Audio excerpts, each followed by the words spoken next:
नशा तस्करों के हौसले दिन ब दिन बढ़ते जा रहे हैं। नशा तस्कर पहले चोरियां किया करते थे, ये खबर आप सब सुना करते थे। हम तक भी ये खबरें आती थी कि नशा तस्करों ने फलां फलां कॉलोनी से फलां घर से चोरी कर ली। उसके बाद ये खबरें आने लगी कि नशा तस्करों ने राह जाते व्यक्ति पर हमला कर दिया, उस व्यक्ति से पैसे छीन लिए, उस व्यक्ति से चैन छीन ली, या फिर राह जाती महिला से पर्स छीन लिया, या उसके कान की बालियां छीन ली। ये खबरें आ रही थी और हम आप सबको ये खबरें दिखा रहे थे। लेकिन अब खबरों में कुछ बदलने लगा है। नशा तस्करों के हौसले और बढ़ने लगे हैं। दिन ब दिन उनके हौसले बुलंदियों को छू रहे हैं। अब जम्मू के अंदर ना तो महिलाएं सुरक्षित हैं, ना बुजुर्ग सुरक्षित हैं, और ना ही विद्यार्थी सुरक्षित हैं। आखिर खबर क्या है, इस खबर को विस्तार से समझ लेते हैं। ये खबर गोल गुजराल के गुजर बस्ती से निकल करके सामने आई है।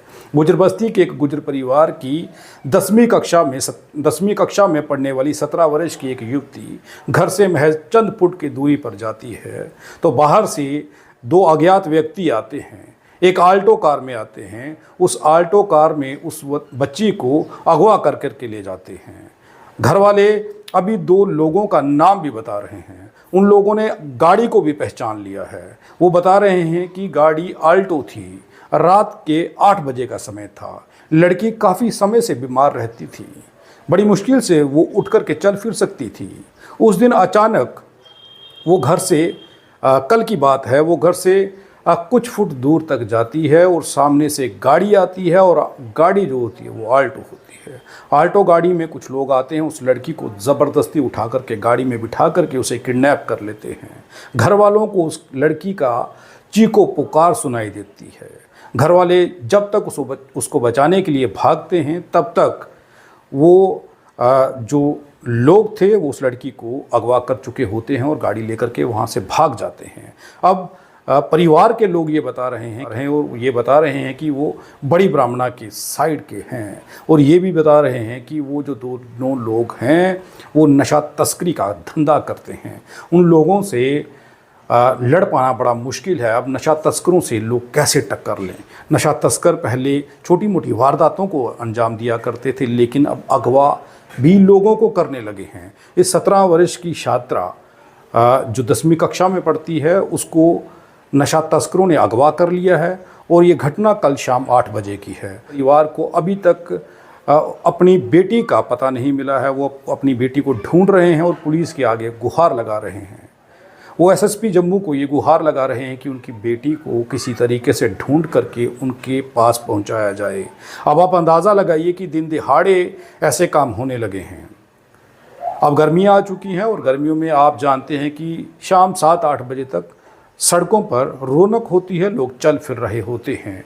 बावजूद उसके भी नशा तस्करों का हौसला देखिए, क्योंकि परिवार ये कह रहा है कि जिन दो लोगों को उन्होंने पहचाना है वो दोनों नशा तस्कर हैं, और नशा तस्करों ने उनकी बेटी को अगवा कर लिया है। अब पुलिस किसी तरीके से उनकी बच्ची को छुड़वा करके उन नशा तस्करों की गिरफ्त से आज़ाद करवा के इस परिवार तक पहुँचाए। अब नशा तस्कर इस तरीके से अपना कहर बरपा रहे हैं। लोगों को अब सुरक्षा कैसे मिलेगी?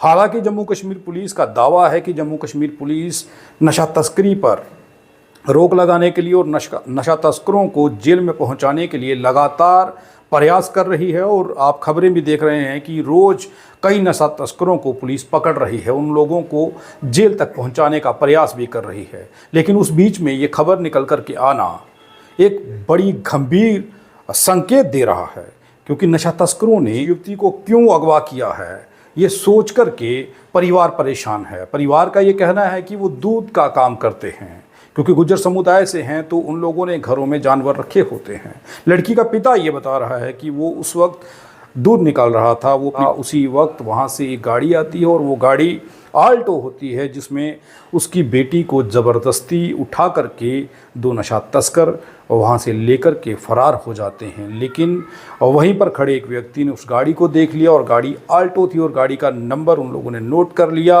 और दो लोगों की पहचान की गई है। जिन दो लोगों की पहचान की गई है, ये बताया जा रहा है कि वो बड़ी ब्राह्मणा के रहने वाले हैं। लेकिन सवाल अब ये है कि क्या अब लड़कियां, बुजुर्ग या एक आम शहरी सुरक्षित है? हालांकि पुलिस का दावा है कि वो नशा तस्करी को, क्राइम को रोकने में दिन रात एक कर रही है, लेकिन उस बीच में ऐसी घटना निकल कर के आना अब पुलिस के लिए चैलेंज बन गया है। हम किसी भी प्रकार का कोई विज्ञापन नहीं लेते हैं, हम आज़ाद पत्रकारिता करते हैं। अगर आप चाहते हैं कि आज़ाद पत्रकारिता जिंदा रहे तो आरटीआई इंडिया न्यूज़ का आर्थिक सहयोग करें, ताकि आरटीआई इंडिया न्यूज़ आज़ाद पत्रकारिता करता रह सके।